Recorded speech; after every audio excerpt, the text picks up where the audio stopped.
마태복음 강의 순서에 따라서 오늘 진행을 하지만 마침 본문이 돌아온 주인의 결산에 관한 내용입니다. 그래서 시기와 본문이 하나님의 인도를 따라서 매우 적실하게 맞았다라는 생각이 들어요. 자, 오늘 내용은 여러분들이 여러 차례 읽고 듣고 했을 정도로 낯설지 않은 익숙한 본문이죠. 이 유사한 본문이 저 뒤쪽에 가면 누가복음에도 19장에 한 번 더 나옵니다. 근데 화폐 단위가 달라요. 누가복음판은 문화라는 화폐가 등장을 해요. 문화. 한 문화, 두 문화. 문화라는 화폐 단위가 등장을 하는데 그것은 굉장히 적은 양의 화폐 단위입니다. 오늘 등장하는 화폐 단위는 달란트예요. 이 달란트는 사실상 가장 큰 화폐 단위입니다. 이제 그 경중을 본문 설명 중에 좀 말씀을 드릴 텐데 오늘 구조는 아주 간단합니다. 주인이 먼 타국으로 떠났어요. 떠나기 전에 종들을 불러서 5달란트, 2달란트, 1달란트를 맡기고 떠났습니다. 그리고 돌아와 결산을 하는 내용이에요. 그래서 오늘 우리는 그 주인이 돌아와 결산하는 내용을 좀 유심히 보면서 나는 어디쯤 서 있는가를 한번 말씀의 거울에 비추어 새해를 준비하며 한 해를 정리하는 의미 있는 시간을 갖기를 원합니다. 자, 본문 1절을, 첫 절을 14절을 한번 보실까요? 또 어떤 사람이 타국에 갈 때 그 종들을 불러 자기 소유를 맡김과 같으니. 자, 우선 이 본문이 뭐에 관한 비유인지를 알고 들어가는 큰 그림이 좀 필요합니다. 그런 차원에서 25장 1절을 한번 볼까요? 그때의 천국은 이렇게 돼 있어요. 그러니까 이 비유는 지금 천국에 관한 비유를 설명하는 과정의 두 번째 비유가 된다는 뜻입니다. 지난주 여러분 기억하셔야 될 텐데 등불을 들고 신랑을 맞으러 간 처녀의 이야기를 했어요.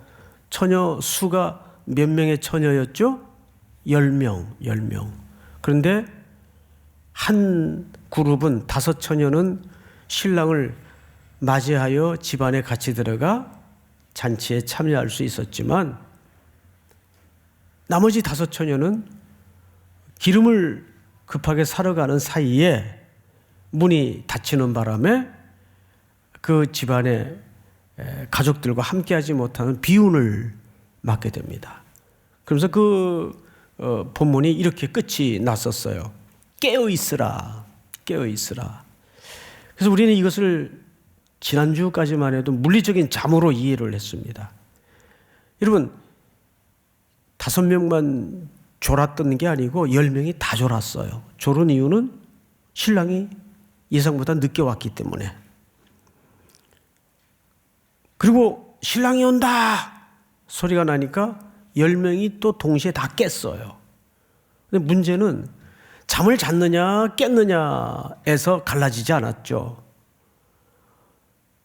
그러고 나서 기름을 넉넉히 준비한 처녀들은 신랑을 맞으러 나갈 수 있었지만 그 기름을 준비하지 못한 처녀들은 그제서야 마을로 나가서 기름을 준비하느라고 허겁지겁 시간을 보내다가 뒤늦게서야 돌아와 보니까 이미 그때 문은 닫힌 거예요.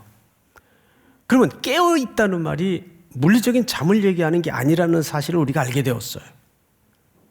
그러면 기름을 준비하는 게 문제였는데 그 기름 준비는 이런 질문을 드렸었습니다. 신랑이 오기 전에 해야 되는 일입니까? 온 다음에 해야 되는 일입니까? 그렇죠. 오기 전에 해야 되는 일이죠. 준비라는 것은. 그렇죠? 이것이 지난주 말씀의 초점이었어요. 그러면 그 준비는 오기 전에 언제 해야 될까요? 임박해서. 그럴 수가 없는 것이 신랑이 어느 시간에 올지 모르잖아요. 그러니까 기름 준비는 늘 해야 돼요. 그것을 우리는 일상으로 풀어냈죠.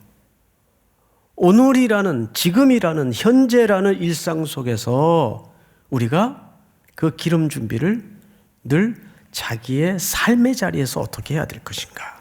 그 준비함이 지난주 성경에서는 뭘로 설명이 됐죠? 깨어 있으라. 깨어 있으라.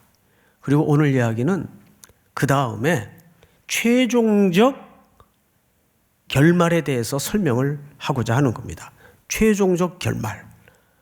자, 그러면 이제 주인이 돌아왔겠죠? 오늘 본문에서 이제 결산이 시작이 됩니다. 근데 이 결산은 모두 3차례에 걸쳐서 진행이 돼요. 자, 보십시다. 15절을 볼까요? 각각 그 재능대로 한 사람에게는 금 5달란트를, 한 사람에게는 2달란트를, 한 사람에게는 1달란트를 주고 떠났다. 우리가 두 단어를 좀 유념해서 볼 필요가 있는데, 달란트라는 단어와 재능이라는 단어입니다. 여기 재능대로 그랬어요. 그러니까 똑같이 나눠주질 않았어요. 그 사람이 감당할 만큼의 은사대로 줬다 그 말이에요. 균등하게 나눈 게 아니에요. 그러면 이 재능이라는 말이 사실 어디서 유래가 됐는가 하면 탤런트라 그러죠. 탤런트. 영어에는 은사, 재능. 사실 이 표현은 15세기 무렵부터 사용된 표현인데 그 어근이 바로 오늘 본문에서 유래가 됩니다. 그 영어 단어의 어근 자체가. 그러니까 은사, 재능 이런 표현이겠죠.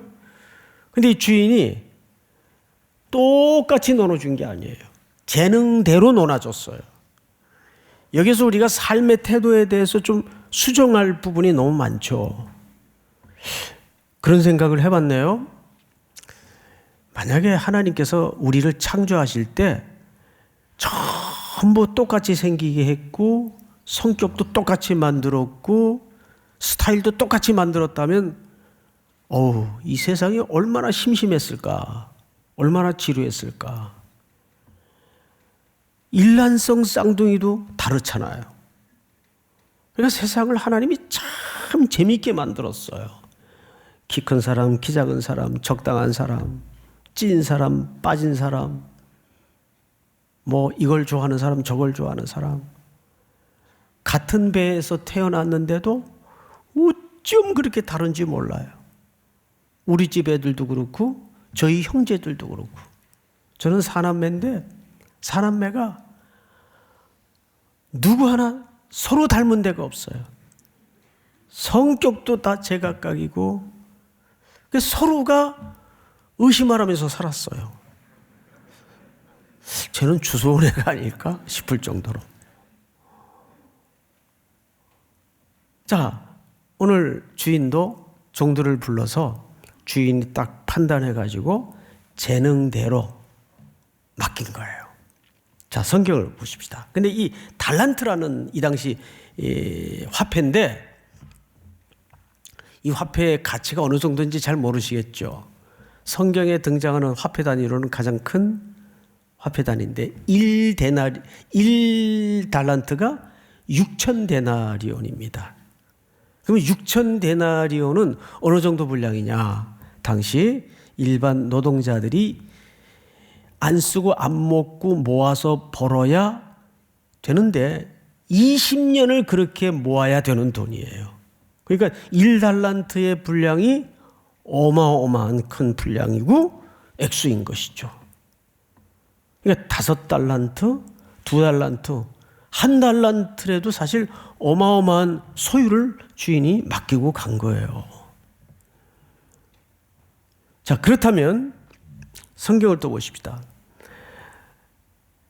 16절 5달란트 받은 자는 바로 가서 그것으로 장사하여 여기 원래는 원문에는 일하여 그런 뜻인데 이 당시 통념상 이것은 장사하여라고 번역을 해도 틀린 번역은 아닙니다. 장사하여 또 5달란트를 남기고 2달란트를 받은 자도 그같이 하여 또 2달란트를 남겼어요. 자, 그런데 이제 잠깐 앞을 보실까요? 2달란트 맡았던 자, 5달란트 맡았던 자가 주인이 떠나자마자 그 맡은 걸 가지고 액션을 취한 아주 미세한 설명이 오늘 본문에 발견됩니다. 그게 뭐냐 하면, 자, 16절을 다시 보세요. 5달란트 받은 자는 어떻게 가서? 천천히 가서? 꾸물꾸물? 바로 가서. 이 바로 가서라는 말이 유데오스라는 말을 써요. 이 말을 어디서 파생된 단어인가 하면 사도행전의 유디드로메오에서 어근을 함께하는 단어입니다.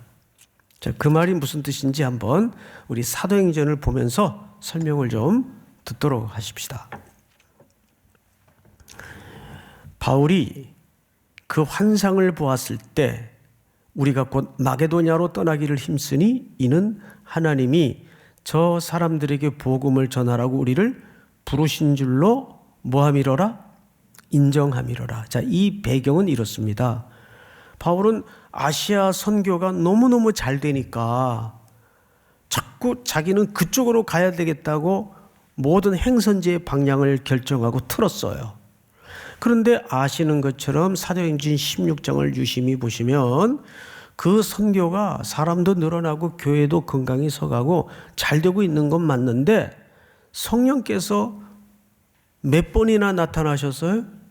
2번이나 나타나셔서 가로막았어요. 틀어막았어요. 그런데도 사도 바울이 말을 안 듣고 배를 북아시아 쪽으로 가려고 틀자 바로 이 유명한 환상의 사건이 등장을 하는 겁니다. 하나님께서 환상을 보이셔서 마게도냐 사람 하나가 건너와 우리를 도우라 그 환상을 바울의 일행들에게 보여줍니다. 그제서야 바울이 그 환상을 보았을 때 우리가 곧 마게도냐로 떠나기를 힘쓰니 이는 하나님이 저 사람들에게 복음을 전하라고 우리를 부르신 줄로 뭐함이로라? 인정함이로라. 신비바죠. 인정하다. 그러니까 비전이라는 것은 내 꿈을 내려놓는 게 비전이에요. 하나님의 꿈에 설득당하는 게 참된 비전이에요. 이때까지만 해도 바울은 아시아로 가는 게 자기 꿈이었고 자기 비전이었어요. 근데 성령님은 2번에 걸쳐서 그를 틀어막았지만 바울이 말로 해도 듣지 않으니까 이런 비상한 방법을 보인 거예요. 그러면 물어보죠. 말로 할 때 가는 게 맞아요? 이런 비상한 거 보고 가는 게 맞아요? 대답들은 그렇게 잘 하세요. 근데 왜 자꾸 이런 거 보여달라고 그래요? 여러분, 이거는 우리가 생각하는 그런 무슨 비전적 차원에서 그런 의미가 아니라 여러분들이 대답하신 대로 말로 해서 안 되니까 하나님이 꺾어서 보여주신 비상한 방식이에요. 이런 거 자꾸 보여달라는 거 그게 썩 좋은 태도는 아닙니다. 청년들 수련회 데리고 가면 마지막 날 난리가 나요. 은혜 받아가지고 마게도냐의 환상을 보여주시옵소서. 얼마나 말들을 안 들으려고. 그런 의미가 아니에요. 그러자 다음 절을 볼까요? 우리가 드로아에서 배로 떠나 사모드라게로 뭐하여? 직행하여. 이 직행이라는 말은 피터팬처럼 벽 뚫고 대문 뚫고 일직선으로 갔다 그런 의미가 아니에요. 급히 곧바로 바로 이 단어에서 오늘 마태가 기록한 바로 가서 이 어근이 탄생이 됩니다. 자, 걷어도 되겠어요. 자, 여러분 마태복음으로 눈을 돌려서 다시 보세요. 5달란트 받은 자는 바로 가서, 그러면 앞을 보십시다. 이제 직행하여라는 말은 그 마게도냐 땅을 향한 하나님의 다급한 마음, 하나님의 급한 마음이 반영된 행동이에요. 그렇죠? 이 똑같은 의미예요.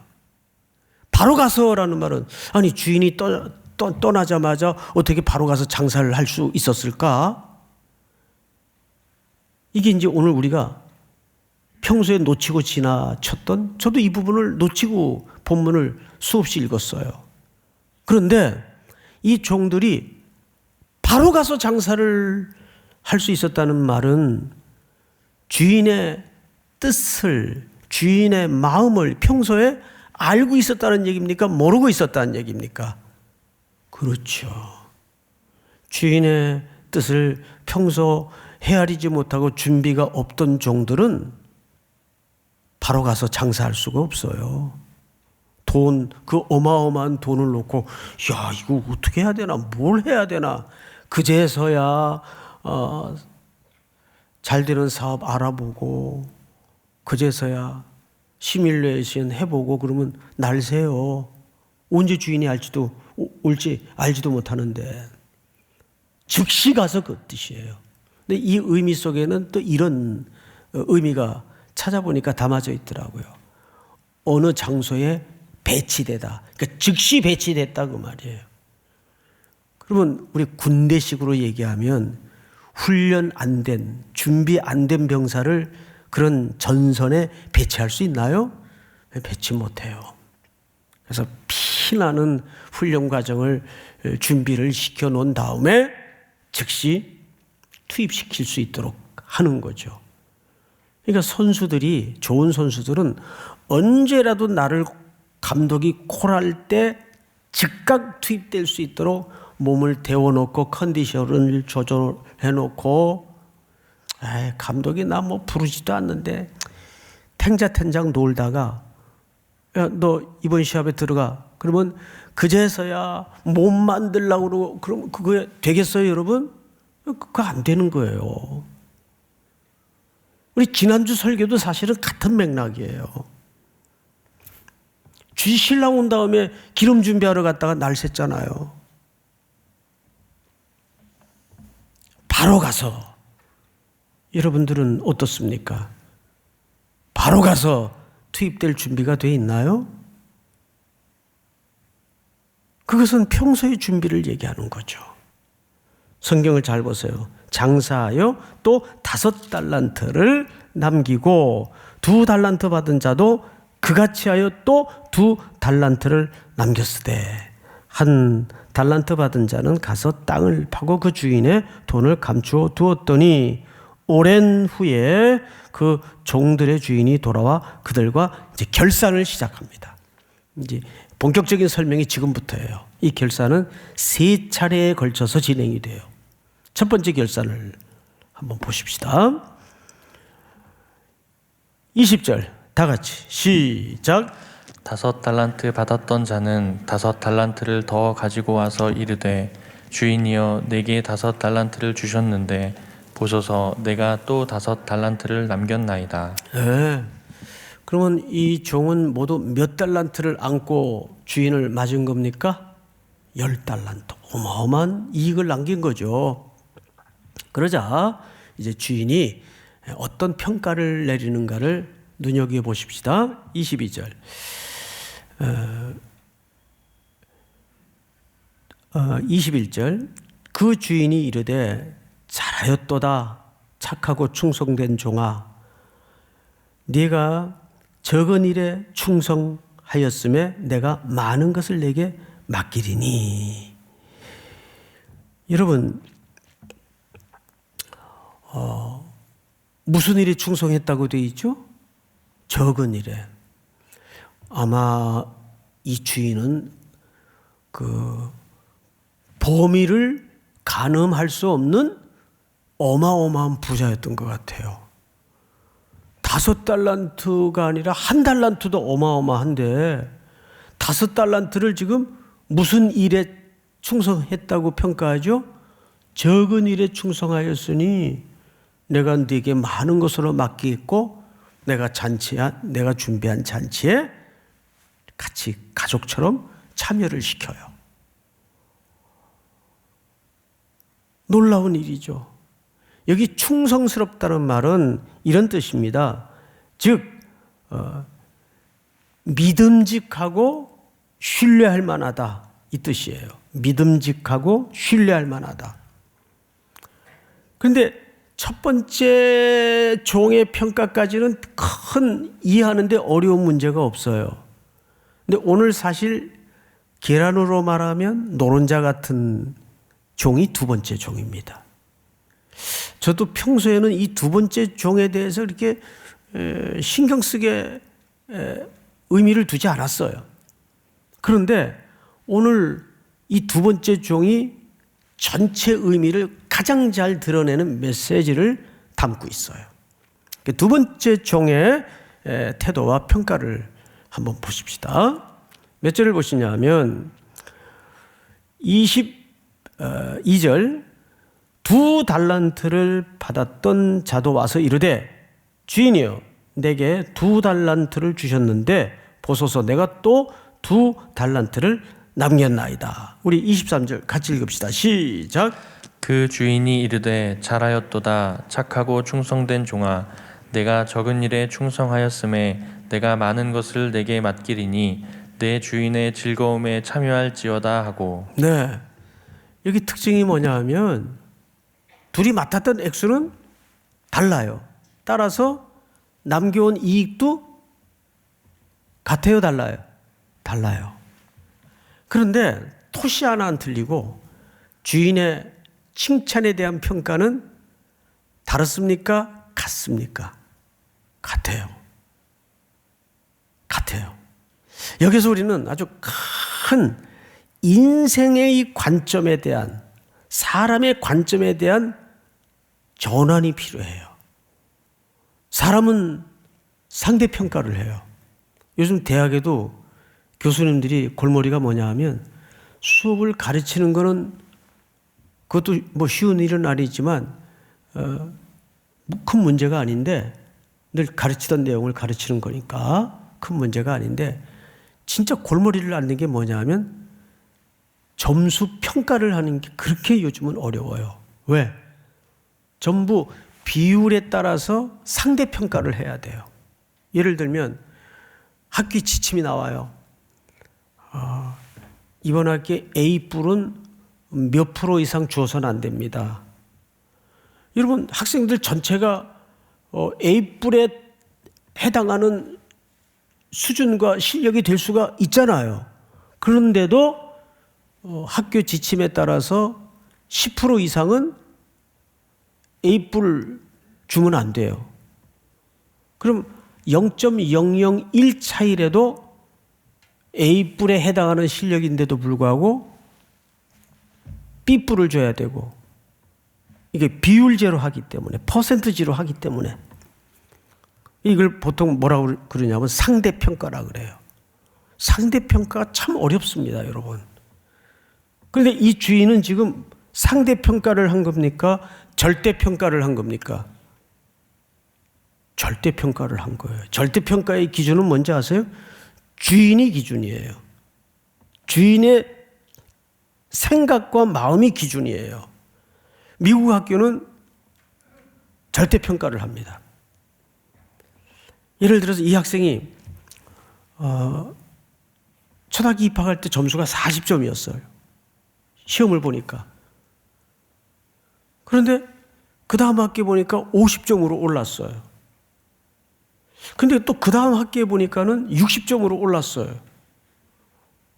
졸업할 때쯤 보니까 얘가 85점이 된 거예요.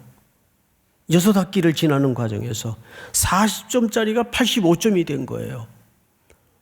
그러면 그 클래스에는 90점, 95점짜리가 있어도 미국 학교 같은 경우에 선생님이 꾸준히 성실성을 보이고 성장을 보인 이 학생을 가장 우수한 학생으로 상도 줍니다.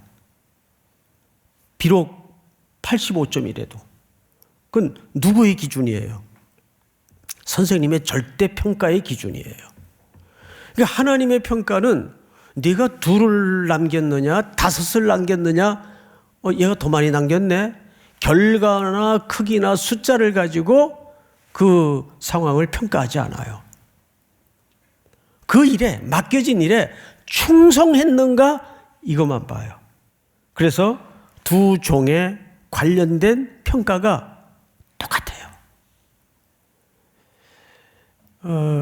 이 정리가 인생 속에 제대로 들어와 있지 않으면 평생 사람은 엉뚱하고 잘못된 비교에 의해서 컴플렉스에 묶여 살아요. 나는 왜 저 친구처럼 저렇게 못 살지?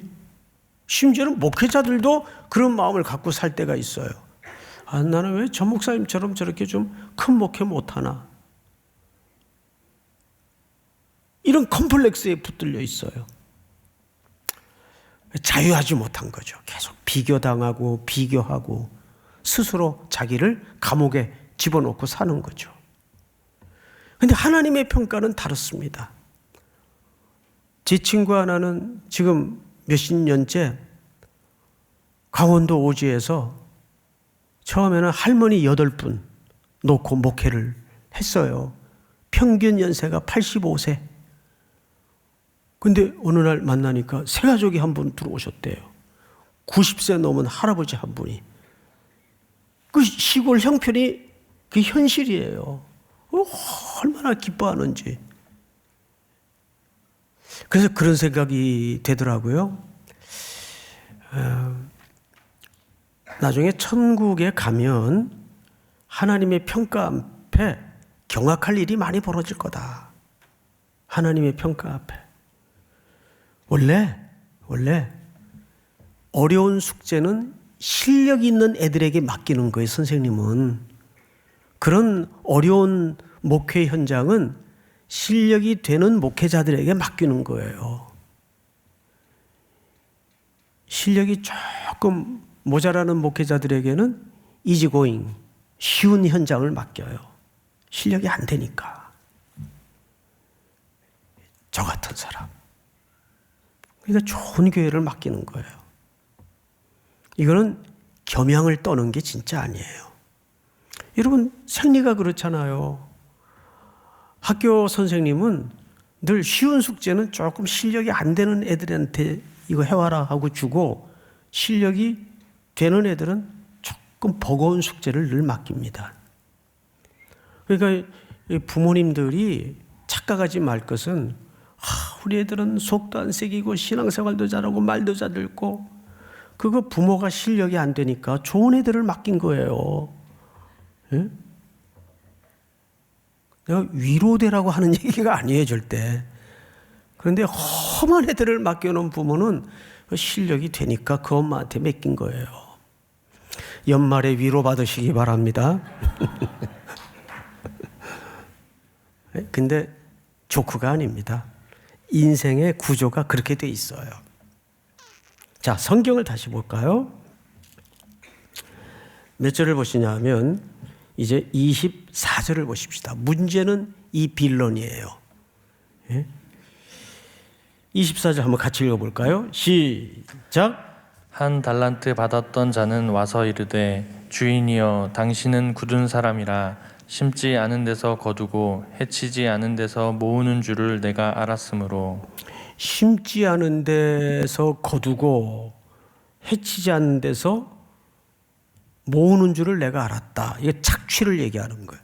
당신은 완고한 사람이기 때문에 늘 착취하는 줄 알고 내가 이거 땅에다 감추어 뒀다. 그리고 원금만 갖고 온 거예요. 그러면 여기서 이제 우리가 너무 성경을 성경적으로 봐야 되지만 우리가 이걸 성경을 좀 일반적으로 생각할 수 있는 여유가 필요하죠. 손에 끼친 거 있어요? 없어요. 손에 난 거 없잖아요.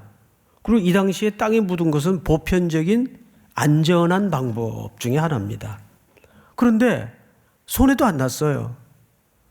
그런데도 가혹한 평가가 내려지는 것은 주인의 의도가 여기서 드러나요.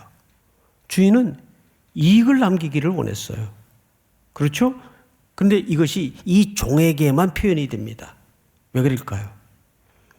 장사를 하다 보면 꼭 이익만 납니까?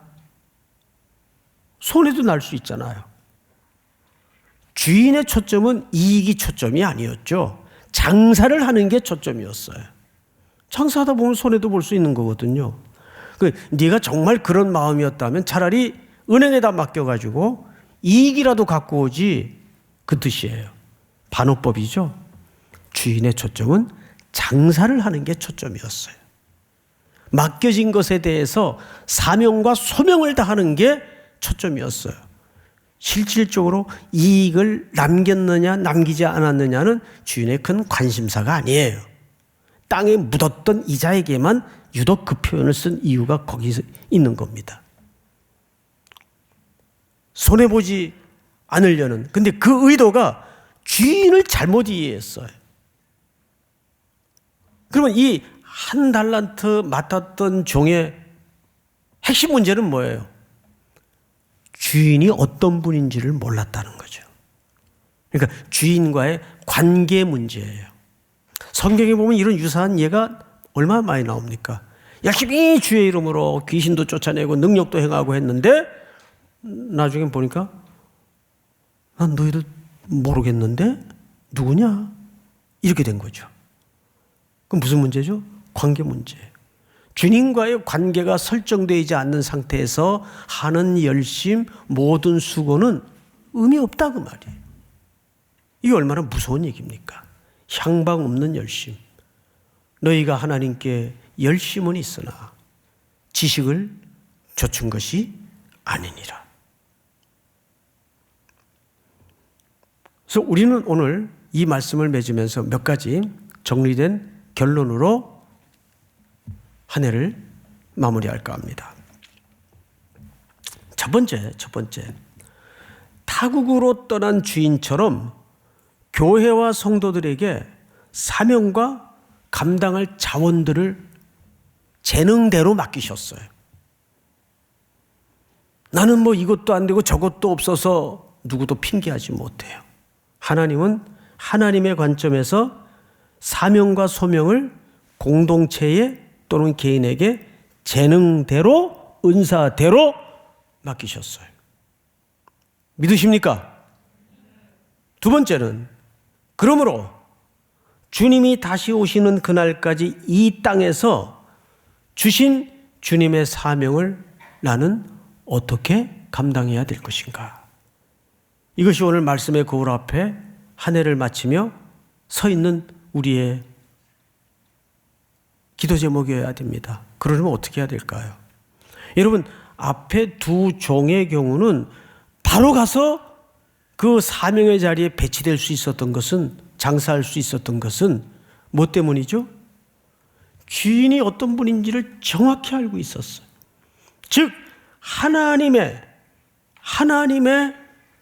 뜻이 내 인생 속에 무엇인가를 정확히 알고 있어야 그 일이 가능해진다 그 말이에요. 그 두 번째로, 그렇다면 하나님의 일이라는 것은 단지 열심을 다하는 게 능사는 아니다 그 말이에요. 여러분, 우리의 열심이, 열정이 얼마나 위험할 때가 많은지 아세요? 아까 우리가 봤지만 바울도 아시아로 열심을 내고 글로 굳이 가려고 했어요. 왜? 일이 잘 되니까. 일이 잘 될 때 속기 쉬워요. 사실은. 그리고 구약에도 보면 사울 같은 사람은 무슨 실수를 저지릅니까?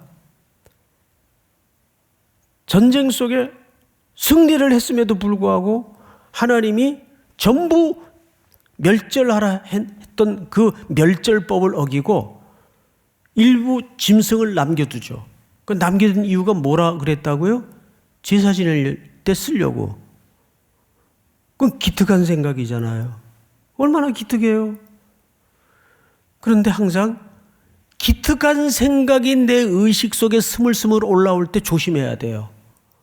기특한 신앙생활은 기특한 생각이 중요한 게 아니에요. 집에 애들 꼭 사고 쳐놓을 때 보면 기특한 생각을 했어요.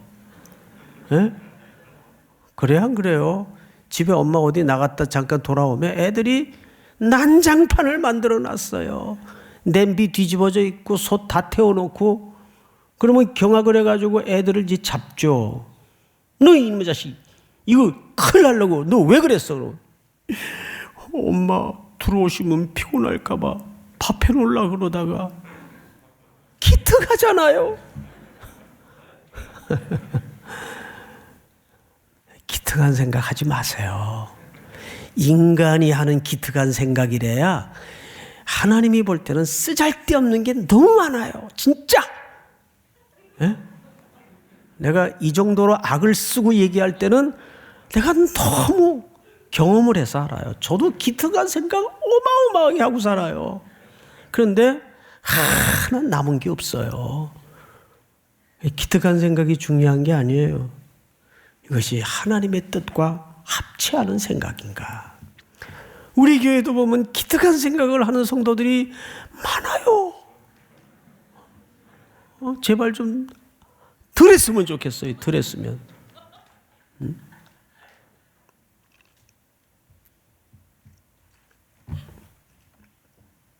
오히려 주인을 어떻게 이해하느냐, 내 뜻이 그분의 뜻과 합치하느냐. 그래서 참된 비전이라는 것은 내 꿈이 무너지고 하나님의 뜻이 서는 게 참된 비전이에요. 하나님께 설득당함이 복이에요. 믿습니까? 마지막으로, 악한 종은 주인에 대한 잘못된 이해로 어떤 결말을 맞이하죠? 주인이 누구지 어떤 분인지 모르니까 그런 결말을 맞이하게 되는 겁니다. 오늘 이 말씀이 한 해 끝에 서 있는 우리 모두에게 다시 한번 소중한 인생과 삶의 지침이 될 수 있기를 주의 이름으로 축복합니다. 다 일어나십시다.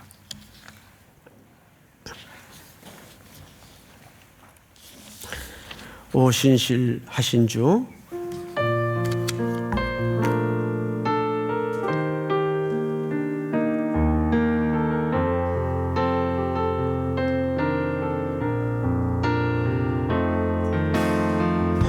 하나님 한 번도 나를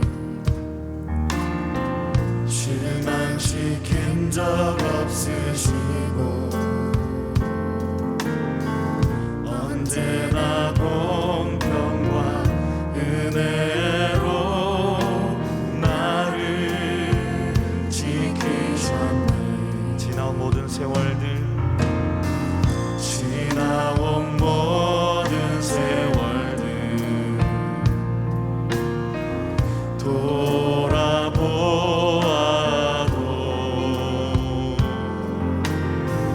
그 어느 것 하나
지키시는 주님, 그 약속을 지키사 이후로도 영원토록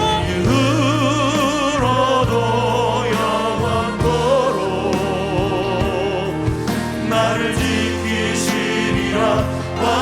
우리 다시 한번 약속하셨던 주님, 약속하셨던 주님, 그 약속을 지키사 이후로도 영원토록 나를 지키시리라. 확신하네. 우리 다 같이 한번 눈을 감으십시다. 금년 한 해를 이렇게 우리는 보냅니다. 돌아보면 아쉬웠던 순간도 많았겠고 슬픔과 고통의 순간도 너무나 많았을 겁니다. 그 모든 다사다난했던 사연들을 이제는 이 가슴에 묻고, 하나님, 아들 예수 그리스도를 이 땅에 보내셔서 우리를 치유하시고 우리를 고쳐주심을 감사합니다. 다시 한번 영육 간의 모든 질병들, 여러분들이 꼭 하나님 앞에 소원하던 삶의 고통스러웠던 문제들 이 가슴에 묻고 주님의 치유를 바라면서 한번 손을 얹으십시다. 가슴에 손을 얹고 제가 마무리 기도를 한 후 축도로 마치겠습니다. 걸어가신 하나님 아버지, 돌아보면